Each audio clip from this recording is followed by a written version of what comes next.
Have you ever wondered what life on Earth would be like if our planet's gravity was much, much stronger?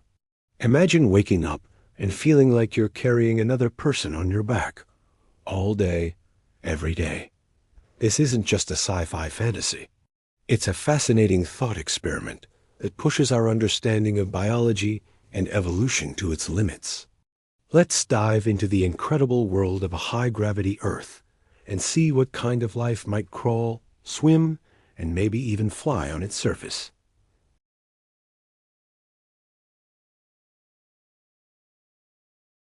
Let's imagine a planet just like Earth, with the same atmosphere and water, but with gravity that's 2, 3, or even 10 times stronger than what we're used to. The first and most immediate challenge for any living thing would be simply supporting its own weight. For us humans, and for most land animals, this would be catastrophic. Our skeletons, designed for 1G, would be under immense stress. A simple fall could shatter bones. Our hearts would have to work incredibly hard to pump blood up to our brains against this immense pull. We'd likely suffer from constant fatigue, joint pain, and cardiovascular problems. In short, we're not built for it. But life is incredibly adaptable. If life were to arise and evolve on a high-gravity world, it would look very different from the get-go. Forget tall, slender creatures. Everything would be built low to the ground. Think about the basic principles of stability: a low center of gravity and a wide base.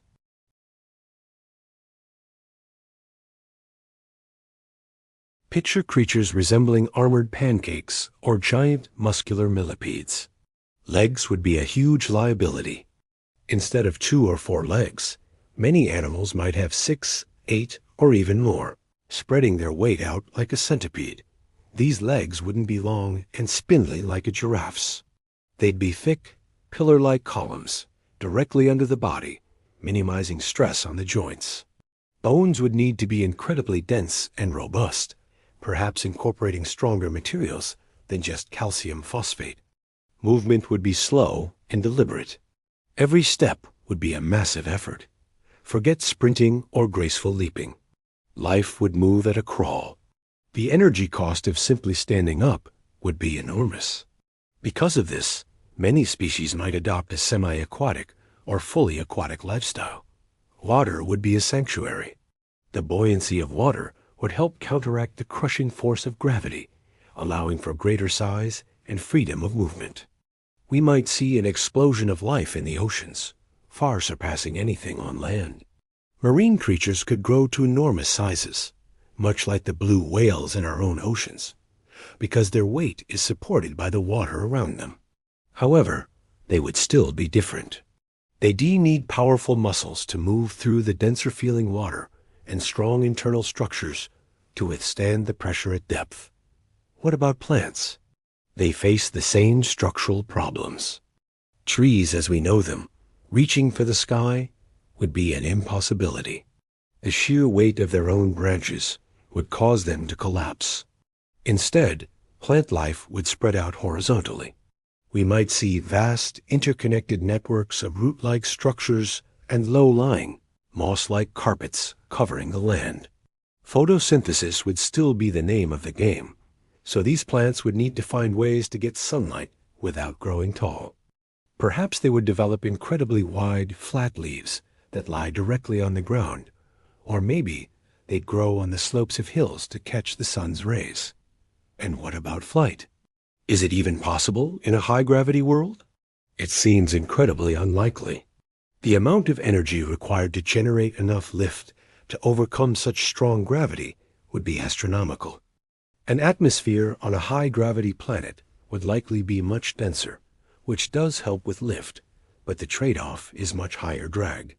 Any potential flyer would need ridiculously powerful muscles and a massive wingspan, a combination that is structurally difficult to support. So, the skies of our high-gravity world would probably be empty.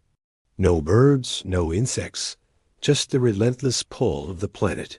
This brings us to the very building blocks of life. At a cellular level, gravity's influence is less direct, but still significant. Cells would need stronger cytoskeletons and membranes to maintain their shape under the increased pressure. The transport of fluids and nutrients within an organism would be a much more energy-intensive process. This could lead to slower metabolic rates across the board.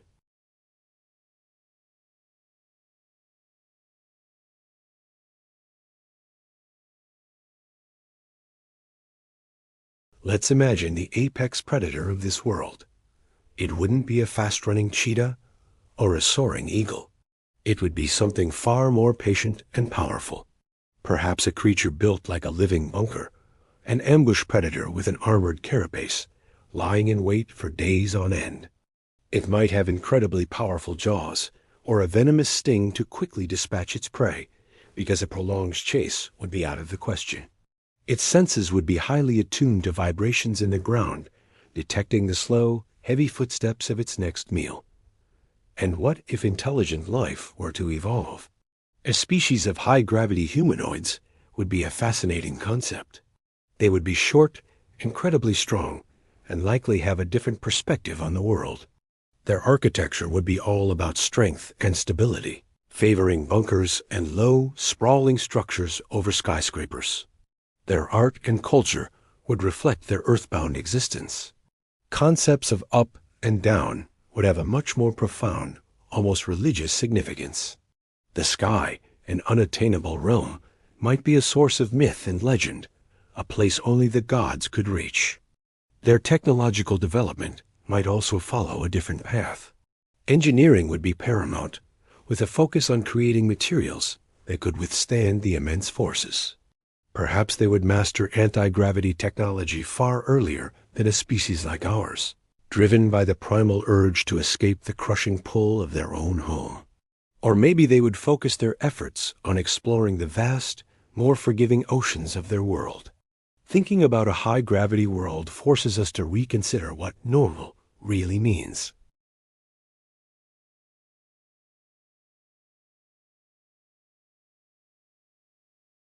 From the height of the tallest redwood to the flutter of a butterfly's wing, everything is shaped by the invisible force of 1G.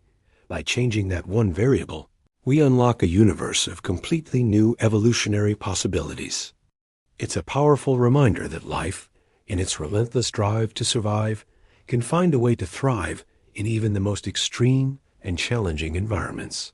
Have you ever looked at our planet and wondered what it would be like if humans were on the dominant species? What if another intelligent civilization evolved here, but instead of building sprawling cities and skyscrapers, they chose a completely different path? It sounds like science fiction, but let's explore a fascinating thought experiment. Why another civilization, right here on Earth, might never build cities at all? First, let's consider their biology. Imagine a species that evolved in the deep ocean, like intelligent octopuses or a collective of bioluminescent jellyfish. Building with stone and steel underwater is incredibly difficult. The pressure is immense, materials corrode, and the three-dimensional nature of their world makes a ground-up construction model pointless. Their cities might be vast, living coral structures they cultivate, or perhaps they wouldn't have cities at all, preferring a nomadic life, following ocean currents and food sources. Their intelligence would be focused on understanding marine biology, currents, and chemistry, not architecture and civil engineering. Or what if they were an arboreal species, living their entire lives in the canopies of colossal, continent-spanning forests? Think of something like highly intelligent sloths or primates. Their world is a network of branches and vines. Why would they clear the very trees that provide their food, shelter, and highways? Their engineering marvels wouldn't be skyscrapers, but incredible living bridges, woven from vines and cultivated trees, connecting the canopy across vast distances. Their society would be built on principles of symbiosis with the forest, not its domination. A city of dead wood and stone would be completely alien to them. Now let's think about psychology and philosophy. Human ambition is often tied to permanence and legacy. We build monuments and cities to say, "We were here." But what if a species' philosophy was rooted in impermanence and harmony with nature? They might see building permanent structures as a form of arrogance, a futile struggle against the natural cycles of growth and decay. Their culture might value experiences over possessions, stories and songs over stone temples. Their greatest achievements wouldn't be physical structures, but complex oral histories, intricate social dances, or a deep spiritual connection with the planet itself. They would live, thrive, and then let their creations return to the earth, leaving no trace. It's a form of intelligence that values being a part of the world, not owning it. Energy is another huge factor. Human cities are energy black holes. We burn fossil fuels, harness nuclear power, and cover landscapes with solar panels, all to fuel our urban centers. But what if a species evolved to be incredibly energy efficient? Perhaps they are a subterranean species, living in vast, naturally formed cavern systems. They might be bioluminescent, creating their own light and derive energy from geothermal vents. Their needs would be minimal. In their cool, stable underground world, there would be no need for complex heating or cooling systems.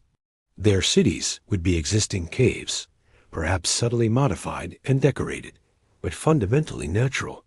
They would have no incentive to come to the surface and start the resource-intensive process of building. Consider a hive mind intelligence, like a superorganism of insects or even fungi.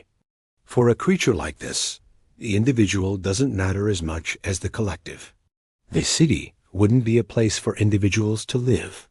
The city would be the civilization itself. Imagine a massive, continent-spanning fungal network. The entire organism is connected, sharing information and resources through a subterranean web. This network is their society. It is their communication system, their transport network, and their home. Why build separate structures on the surface when they are already living within a planet-wide, interconnected, living entity? Their intelligence would be distributed, their consciousness, a property of the network itself. The resources available also play a critical role. Humans built cities because we had access to stone, timber, clay, and eventually, metals. We could quarry, chop, and smelt. But what if the most abundant resources were different? Imagine a species evolving on vast, grassy plains with very few trees or stones. Maybe they are a species of intelligent, six-legged grazers. Their ingenuity might be directed towards weaving complex, portable structures from grasses and reeds, creating massive mobile cities that follow the seasons and the rains. Their architecture would be light, flexible, and biodegradable. The very idea of a static, permanent city would seem like a trap, anchoring them to a single location in a world that is constantly changing. This also ties into the concept of a technological endpoint. We assume that any advanced civilization will eventually develop electronics, computers, and a digital world.